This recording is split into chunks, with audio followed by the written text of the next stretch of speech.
যারা রোজ বাইরে বেরোয় তাদের সানট্যান তো পড়বেই, তার সাথে কিন্তু স্কিনের হাজার একটা সমস্যা আসবে।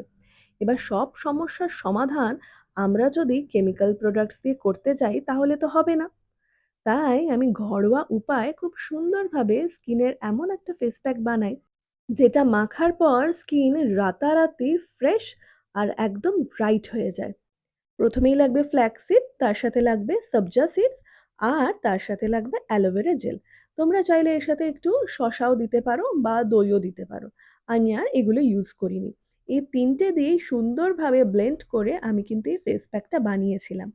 বানানোর পর মুখটা যখন ধুলাম তখন দেখো স্কিনটা কতটা ফ্রেশ ফিল করছে। তোমরা যদি কাছ থেকে দেখতে তাহলে আরো বেটার বুঝতে পারতে। তাই কাছ থেকে তো দেখার উপায় নেই। তাই তোমরা নিজেরাই ফেস প্যাকটা বাড়িতে বানিয়ে আমাকে অবশ্যই জানিও কতটা হেল্পফুল হলো। তাহলে টাটা, দেখা হচ্ছে তোমাদের সাথে এটা নেক্সট ভিডিওতে।